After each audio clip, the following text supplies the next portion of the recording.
Welcome back, everyone. I want to welcome to the show Mr. Marshall Masters.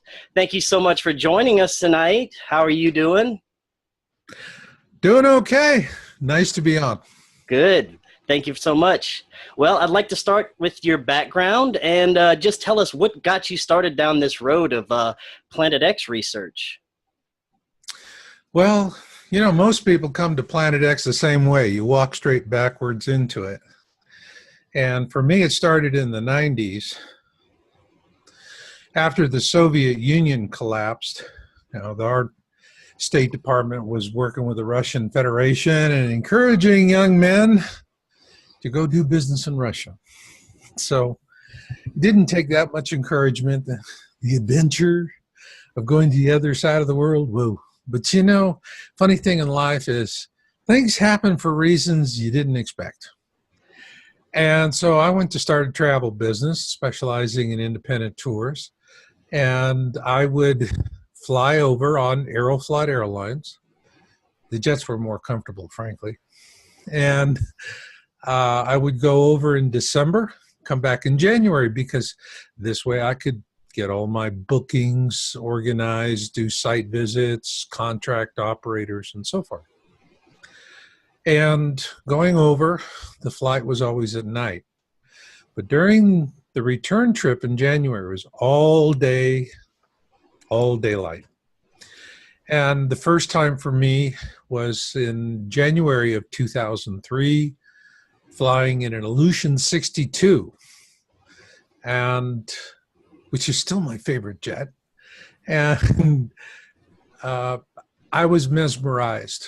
I could see the curve of the Earth and all this beautiful white ice and snow, and there were some rocky outcrops, but just this magnificent white, beautiful landscape from horizon to horizon. And I did this same routine every year. And over the years, I watched steady deterioration of the Arctic in the winter. And in my last trip back, which was January of 2008 or 2007, I looked out and the Arctic looked like the busted windshield of a car in a wrecking yard.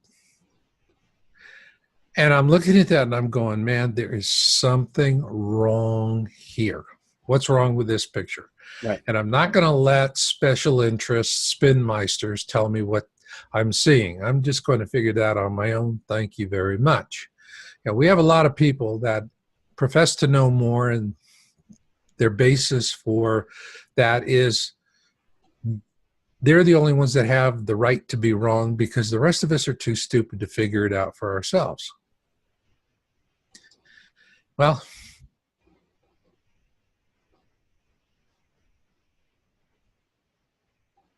global warming is an issue. Now, my golly gee, you know, this was still back when people were throwing around the term tree huggers.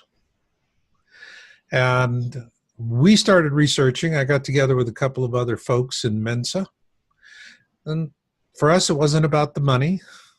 There was no money to chase after. We were seeking truth. That was it. And we were following the science.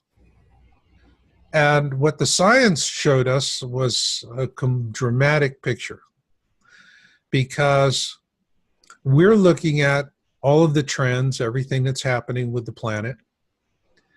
And we said, well, if it's limited to Earth, then we shouldn't see anything perturbing the atmospheres in a similar way of other planets in our system. Right. Well, what we found was it's a system-wide pandemic of anomalies. New X-ray emissions, new radio emissions, and like the big eye on the red eye on Jupiter is shrinking. And it is perturbing the orbits of these outer planets as well. Is that correct? Well, that's what Planet X does. It's called Neptune's perturber. And so we really came to the point where we realized that we were dealing with a solar-driven event, that was doing more of the harm for the planet than what we're doing as humans, although trust me, we're doing a lot of bad stuff as humans. But the principal driver is solar. And this is the reason why they're chemtrailing. They want to reflect those photons with the radiation back out into space. We published our findings, mocked and ridiculed, business as usual, but stuck with it. And that was eventually, we're going, well, is the sun doing this in a natural cycle, or is the sun perturbed? Is there something causing the sun to increase its luminance? And that's the issue. It has nothing to do with sunspots, everything to do with luminous, the brightness. You don't need a big change. A very small change can make a big change here on Earth. What it really comes down to is that we have a perturber that's coming in. That's what's getting the sun excited. That's the reason why they're spraying chemtrails to reflect those photons back out into space. And this was how I got to the point of Planet X, and I published my first article in January of 2002, and been doing it ever since. Very good. Now, Planet X, there's so many theories about what it is. You know, some say it's a rogue planet. Some say it's a brown dwarf with orbiting bodies. Based on your research, what can you tell us about exactly what Planet X is? It's a brown dwarf with its own planets and moons. And what I would tell your listeners is if they go onto my site, marshallmasters.com, click on video, they will see where I have a series called Planet X 101.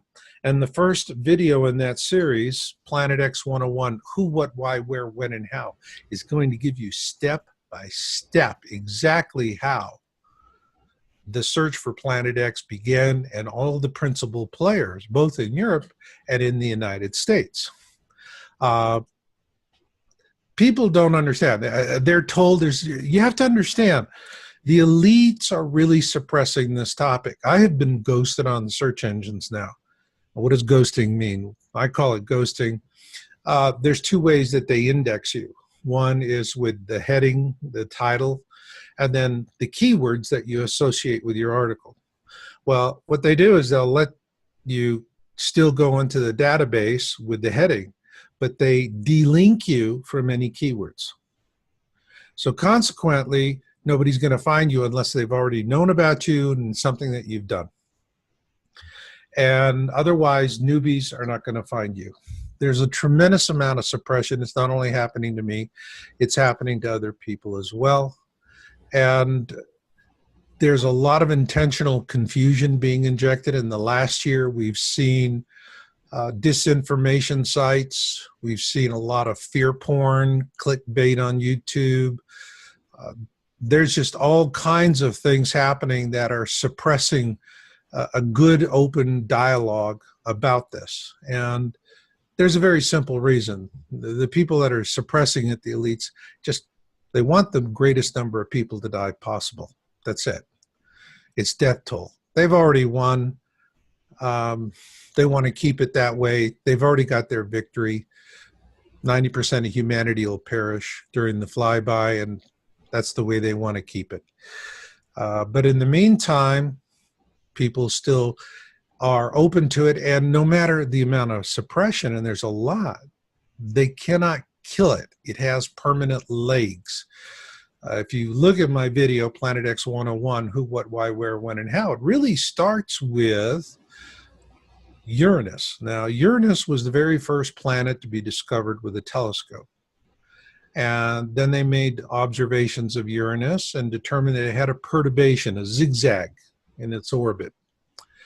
And so they did the mathematics, Leverrier and Gault, and that information went to the observatory in Germany, and they literally just used the math to zoom right in on Neptune and nailed it. So they started observing Neptune, and what they found was Neptune was exhibiting the same perturbation as Uranus. And so for a very long time in Europe, the search was for what astronomers called Neptune's perturber. Now, when did it change to Planet X? Planet X does not mean Planet 10. Planet X is not a hoax invented by Nancy Leader in 1995. If anybody tells you that and you believe it, congratulations, here's your stupid sign. The man who invented the term Planet X was Percival Lowell, founder of the Lowell Observatory. Now, Lowell was independently wealthy. He was a Bostonian, went to Arizona, and situated his observatory in Flagstaff. And he built that observatory very specifically to search for Neptune's perturber, which he then subsequently, in the early 1900s, like around 1905, maybe 1906, he dubbed it Planet X. So what does Planet X mean according to Percival Lowell, who created the term? Planet X means you know the planet is there because mathematically you can prove that it's there, but you just haven't observed it yet. Now, there's a naive notion that everything to be seen is to be seen in the solar system. Really? How come all of a sudden they're starting to talk about Planet 9 and Planet X in mainstream astronomy now? Okay. Yeah. You know, whereas when I first got into it, oh my God, you know, get the tinfoil hat treatment, right? Now all of a sudden they're saying, yeah, hey, what do you know? Who'd have thunk it? There's something there. Right. And what we have seen over the years with Planet X was, even after the search for Planet X moved from Europe to America, astronomers were the ones keeping it alive, not tinfoil hat conspiracy theorists. And Lowell did it. Then Carlos Muñoz Ferrada, a Chilean astronomer, he announced it in 1940. Then there was an astronomer for the U.S. Naval Observatory, and he actually published a very brilliant white paper on Planet X. And many people feel that he was assassinated for his work because he gave an interview to Zecharia Sitchin in which he was showing the orbit, and his model for the orbit was the same as Carlos Muñoz Ferrada. Now, the thing about Ferrada that was interesting was that Ferrada said that he predicted two objects. One was what he called a black star, which what we now call a brown dwarf. Right. And a massive companion planet called, he dubbed Hercolibus. And Hercolibus was actually the name given to Planet X by the ancient Atlanteans. You find history of it, for example, for the ancient Egyptians and the Hebrews, it was called the Destroyer. For the Celts, it was called the Frightener. The Chinese called it the Red Dragon, and there were other names around the world. So this is something that has shown up in a lot of folklore. And over the years, we've been just writing and documenting on this and following it. And I see, unfortunately, I just see a lot of really corrosive and mean-spirited suppression, not only of folks like myself, but of astronomers. There were two astronomers in Chile who announced, this was I think about 2 years ago, and we covered it on my site, that they made a one-time observation of two objects, which corresponds back to what Ferrada was saying. And their observations were of a brown dwarf that they felt was very cold, very, very old, and a large rocky planet about 7 times the size of Earth. And so what happened was Caltech came out, smeared their reputations, humiliated them, shut them down, forced them to retract their white papers at the speed of politics. And the Washington Post was really instrumental in doing this. They were vicious, and the Washington Post was not only vicious with them, but vicious with Percival Lowell and Clyde Tombaugh. Clyde Tombaugh is the man who discovered Pluto, and he did it at the Lowell Observatory where he worked. So here we are. I'm in a topic that is very heavily suppressed. There is no hope of an open conversation. There was back in the 80s. IRAS imaged it. New York Times, all kinds of mainstream newspapers were picking up on the stories. But when the astronomer, who was the chief astronomer at the Naval Observatory, was assassinated for his work on Planet X, the whole topic ceased to exist. Yeah, and I see that they are starting to drip a little bits of information here and there, but still not anything close to the truth. But one thing they can't deny is the changes that we're starting to see.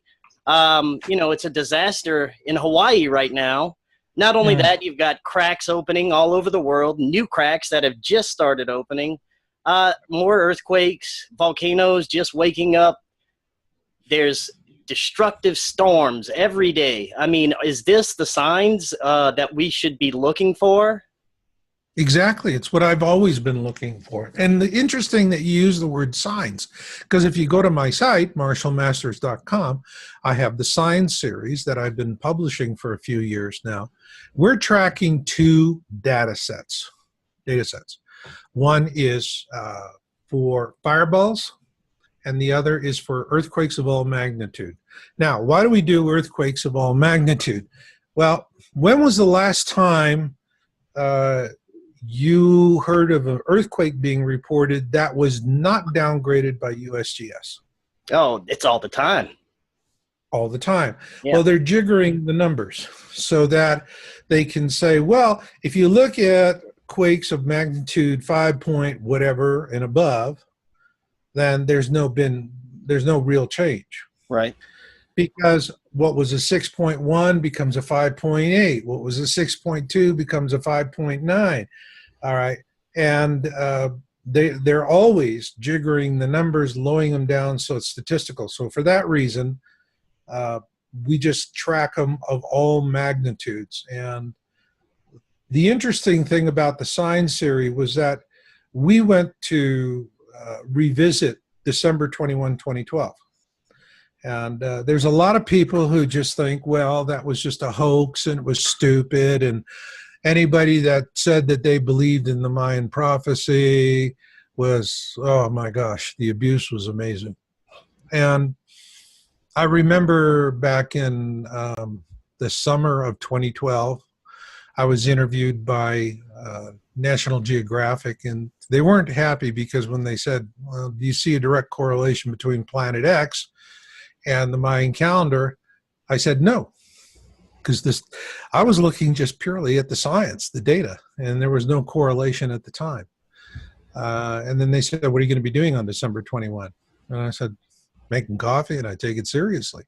And my prediction came right. You know, everybody that says I predicted that it would be there in 2012 never read my books, never followed my works. They're just smearing me with absolute blatant lies. I never said it would appear in 2012. Right. But to me, 2012 was significant because it was a harbinger event.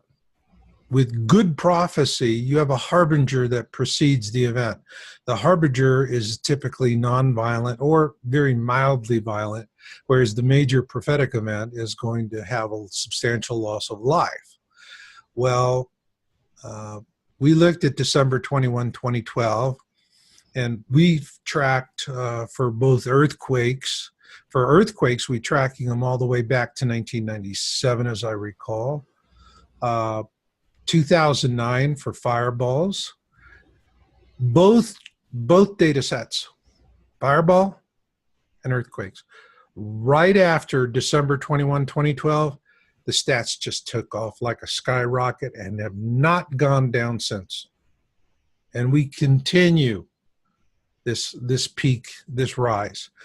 And so we've seen all of these things happening. Now, why is this happening? Because the sun is interacting with an interloper, and that is the Planet X system, as I call it, has the nemesis brown dwarf at the core of the system, and 3 major planets, 2 of which have moons.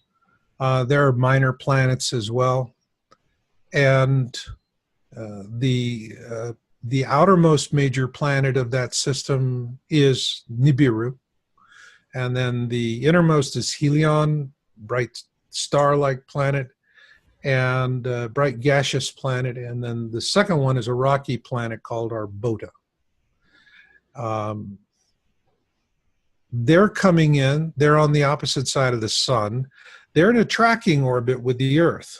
In other words, they're coming up from the southern skies, and they have this long orbit of 3,600 years. Okay. To go all the way south and all the way north. But the thing that people have to understand about Nemesis is it doesn't move in a racetrack pattern like our planets do. It moves like a comet, and it's fast like a comet.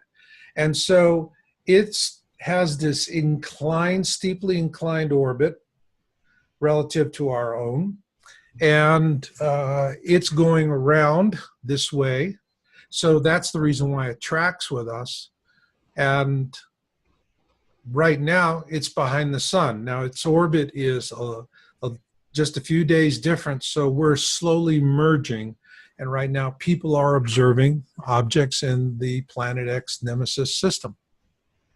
Yes, I've seen a lot of very convincing pictures lately. Now, also getting back to some of the effects, what can we look towards to see, you know, as some of the effects get worse? How bad are things going to get? Can you give us a little idea about that? Well, they're really, they're going to become progressively worse. We're going to see more and more of it, especially once we are on the same side of the sun. Now, the Nemesis system will fly over our heads, arc down, and pass between the orbits of Mars and Jupiter. So anybody that says Nibiru is going to hit us, again, here's your stupid sign. No way, no how. That's Right. not going to happen. What we are going to have is a tremendous amount of interaction between that object. Now, once it reaches its point of perihelion, which is its closest distance to the sun, it starts moving across our side of the sun. Everything we're seeing now is just going to start becoming progressively worse. The point at which it really gets bad, where we have the pole shift, is once Nemesis reaches the ecliptic, that's the plane of our solar system, on its way south, and it's going out of the system. When it reaches that, then what we're going to have is all of these massive bodies in the Nemesis system are going to have a lithosphere lock on the Earth. And that's literally what's going to cause the crustal shift, shifting the crust of the planet. But we're also going to have a tremendous amount of terrible weather, global warming, violent solar storms, EMP events, earthquakes, volcanic eruptions, and I attribute the seismicity and volcanism that we're seeing today to something I call crustal undulation. And interestingly enough, this goes back to what Edgar Cayce was talking about, which was the heating of the core, which was going to cause the pole shift. And there's uneven heating of the core, because what happens is you have radiation that's in the photons of light that are coming from the increased luminous. That comes in and it penetrates the atmosphere, strikes the lithosphere, that's the crust of the planet beneath our feet, and then that heat transfers to the core. Consequently, we start having all of the land tears, eruptions, all of the things that are going on right now. When I first started doing Planet X, there were 30 to 40 volcanic eruptions in the course of a 12-month period of time, a year. Now we have 30 to 40 concurrently at the same time. And Right. so that is a huge, dramatic change in the amount of volcanism that's happening with with earthquakes. Wow. These are really on the uptick. The land tear that we saw in Kenya was particularly disturbing for me. So you're saying, well, did Planet X cause the Kenya land tear? Well, no, that is a process. It's an ongoing natural process. All it did was push it a little faster. Right. It's like saying, fine, you're a diabetic. We're going to cut your insulin in half. Well, that's not going to work so well. So it's exacerbating natural trends. So this is the reason why it's difficult to see. Why are they doing the chemtrail spraying? Which we're not allowed to call it what we call it, because the people who do it have set it so we have to call it something else, like geoengineering or spraying or whatever the term that they want to use. Aerosol injection. Hey, I just call it chemtrail. Right. Aerosol injection. Yeah.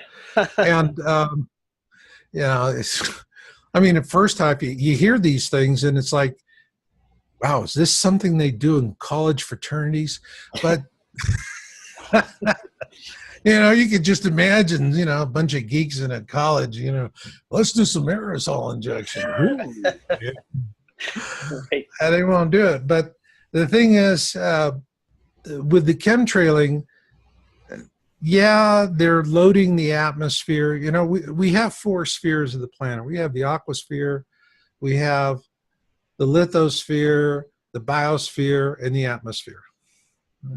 All 4 are being impacted by this increased luminance. And so by reflecting these photons of light back out into space, they're reducing the amount of radiation striking the planet, which is actually, you go back to the causality scenario of the movie 2012. That was the causality. All right. They kind of twisted it around, but it was a solar induced event.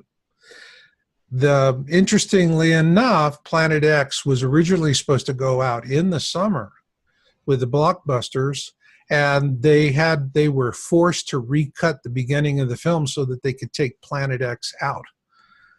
That was the original causality for the scenario in the movie, was Planet X, and they were forced to take it out. Interesting. And as a result of that, the film opened up in the winter with art films. You're doing a blockbuster.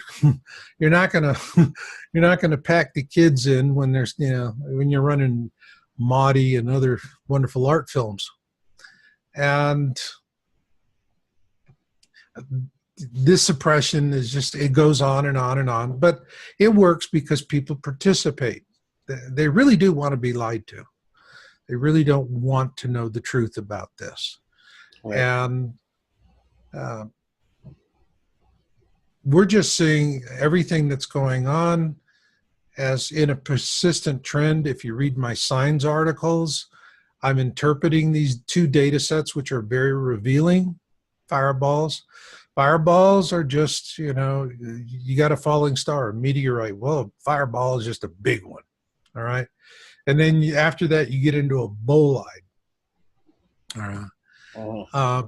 But fireballs are excellent for tracking. That gives us good clarity on that. So we're looking at things. I would say that if people are saying, well, when, it's like, God, I don't like giving a date, because first off, the universe is not unfolding at the speed of human expectation. Yeah. And secondly, when you give people a date, the first thing they do is smear a whole glob of crazy glue on their butt and sit down. Yeah. Yeah. They don't do anything. I got a date. I'm going to wait and see. Whoa. Right.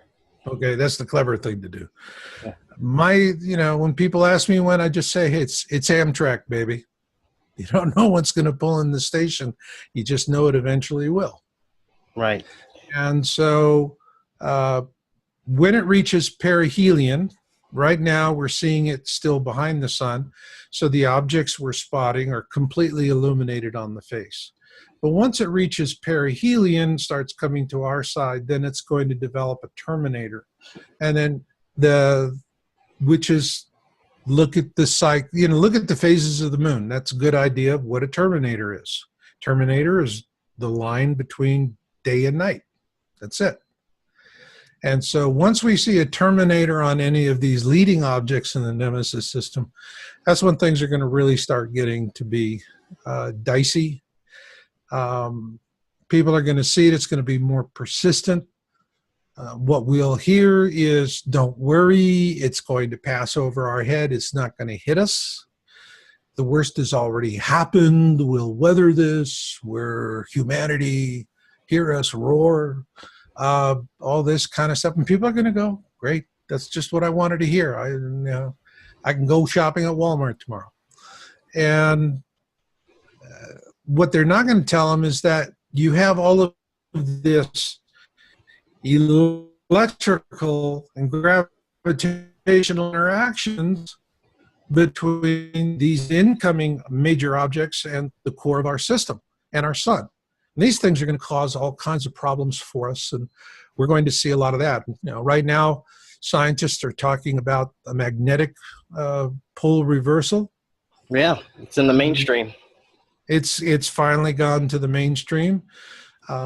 In terms of pole shifts, there's three real types of pole shifts you have to be concerned with. One is magnetic, the second is crustal, and the third is axial. With the magnetic, north becomes south, south becomes north, and parts of the globe could become uninhabitable for a while as a result of that, and it'll cause all kinds of problems. Then the second is a crustal shift, and that's where the lithosphere, the skin of the planet, twists around on its core. Then the third is axial. Right now, our planet it leans 23.5 degrees to one side. All right. If we have an axial shift and the Earth's axis goes from 23.5 to something less, we're going to have less extreme seasonal differences. Summer and winter are going to be much closer to each other. That could cause some crop issues and raising things, but it would be adaptable. On the other hand, if it exceeds 23.5, the axis tilts even further, then we're going to have terrible extremes between the seasons. We're going to have bitter cold winters and blazing life-sucking heat in the summers. And so we really don't want to see an axial shift. At least come out of this, we still have our four seasons. So those are the concerns. The magnetic will be the first thing that'll happen. Then, as I said before, when you have the Planet X system with Nemesis at its core, passing on its southward leg towards its point of aphelion, its furthest distance from the sun, it'll pass between Mars and Jupiter. And when it is between those planets, then that is when we're going to have a crustal shift for sure, and possibly an axial shift on top of that. So there's no real way to determine. I would say if you have folks that follow Ed Dames, I find it interesting. Ed is, what he publishes is absolutely spot on with what I publish. And I just wonder if, he's reading my stuff. He's saying that we'll probably have a crustal shift of about 12 degrees. And that to me is consistent. If we have a crustal shift where the planet flips head over heels, 180 degrees, Earth will be lucky to start off again with single cell animals. It'll be that bad. Well, that being said, what are we looking at here? Like, as in the United States, for example, what at the worst point, what are we looking at? Well, I mean, is the worst here? You hear about tidal waves, the coast being wiped out. Is there any truth to that? Absolutely. If you're living within 150 miles of a coastline, you're essentially in a ground zero. So if you're in the East Coast, Ed Dames started with, was interesting when he published back in 2003 or 2004, I think it was 2004, he did his first kill shot video. And his publicist sent me a copy of that, and I set it away, and it was about 3 years ago. I actually, someone anonymously gifted me to attend one of his remote viewing seminars, which are very expensive. And I wanted to go see if remote viewing was something that could actually work for survival. It will.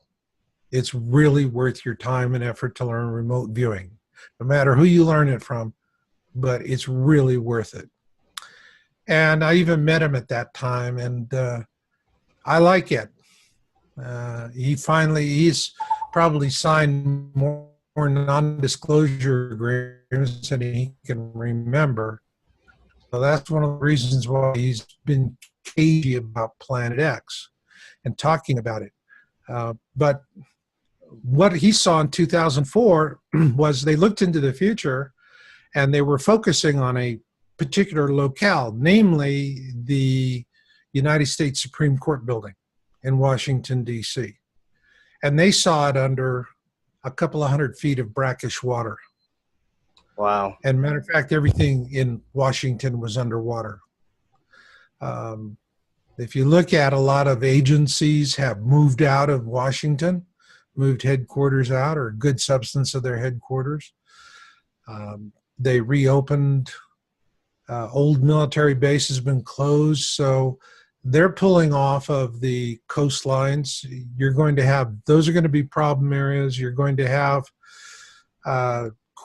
California with the San Andrea up in the northwest, Cascadia. You're going to have the New Madrid, which is really going to be bad. People are concerned about Yellowstone, which has been on the red list for an eruption since 2003. But I see with the Yellowstone, it has magma displacement. It's pushing magma out. And that's, to me, a positive sign, so that if there's an eruption, perhaps what we're seeing is not a massive planet killer, but a whole series of Mount St. Helens level eruptions, which would be much more survivable.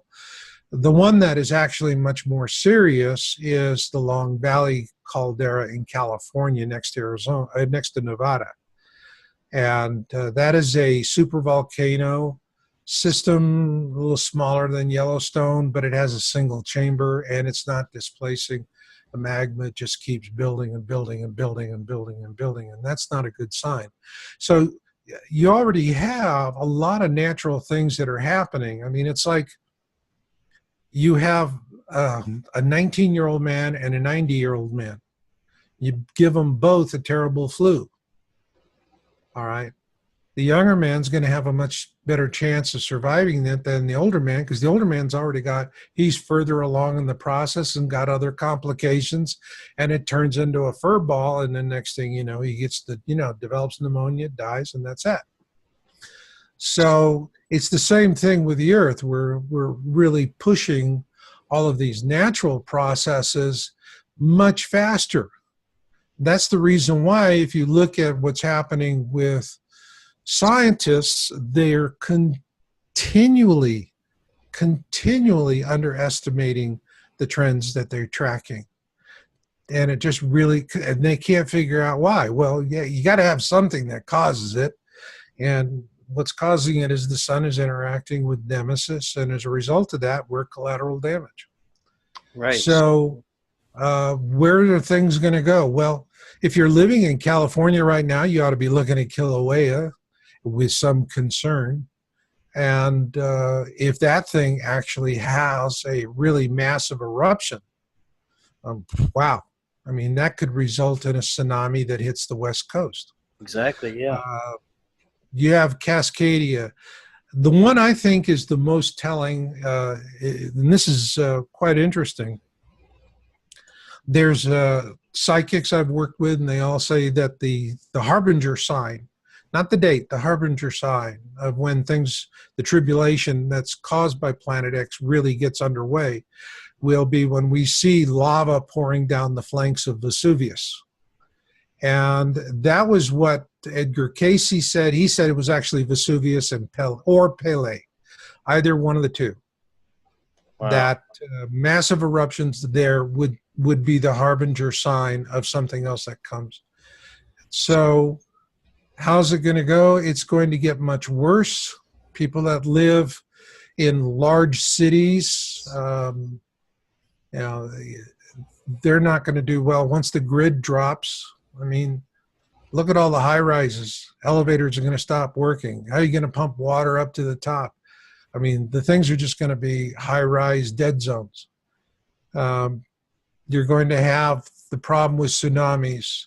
If La Cumbre de Vieja in the Azores erupts, the western flank collapses into the Atlantic, that's not only, that's going to send a horrifically bad tsunami slamming into the East Coast. That'll be from the North Carolinas up to Nova Scotia. And that tsunami would come in as a mile-high wall of water. It would devastate every major city along that coastline. So those are the things that people have to be concerned with. If you're living near a major coastline, you're living in a major city, you're living in a city where it's an artificial environment. Now, Los Angeles and Las Vegas are artificial cities. They would not exist if they weren't able to import water and power from hundreds of miles away.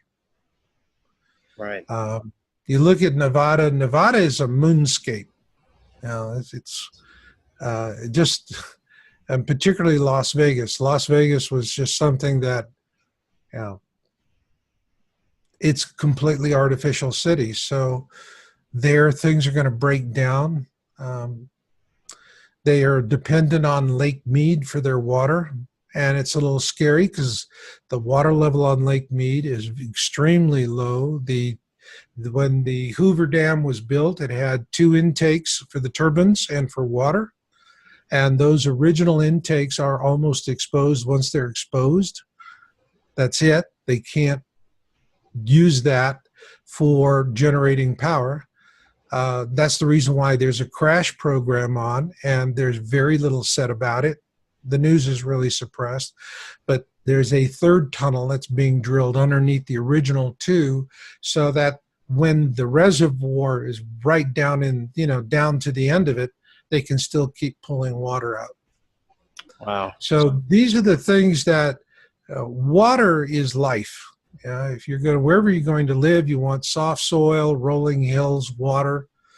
It's better to be out in farming areas. You don't want to be off main thoroughfares.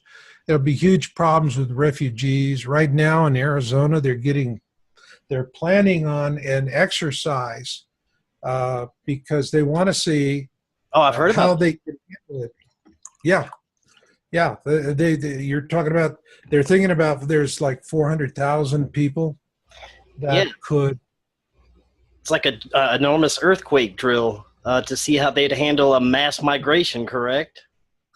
Yeah, because, hey, Interstate 10, straight shot, boom, everybody walks right in. Or alongside it, it's impossible to stop it. You got a state the size of California with 30 million people, 400,000 refugees. I think that's optimistic. I think it'll double that, triple that, quadruple that. And you have that many bodies screaming into Arizona with limited resources. Yep. Now you got a real crisis on your hands. And I live in Reno, and trust me, up here, there's Interstate 80 that connects us into California. A lot of people really, you know, are going, wow, yeah. What do we do when all of a sudden we see tens of thousands of Californians screaming down Highway 80? Yeah. Yeah, and earlier you had also mentioned fireballs. Should we be expecting, you know, a meteor shower, or fireballs at a large rate? Yeah. In my book, Surviving the Planet X Tribulation, I actually stepped the reader through the different phases of the tribulation. It's not going to last a couple of months or even a couple of years. You're looking at something that's going to be a decade from first grumble to the last grumble. The worst of it will be over about 4 or 5 years in. And then after that is subsidence and the planet beginning to heal itself.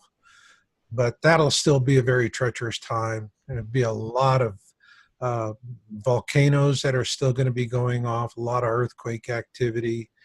It'll be a pretty rough time. So a lot of people say, well, okay, I'm going to go to Costco and buy a bunch of buckets of food, put it in the garage, and problem solved, Joe Consumer. No, that's not going to solve it. People, they don't stop and think. They go buy a 5-gallon pail of freeze-dried emergency food. They don't provide, they call it emergency food.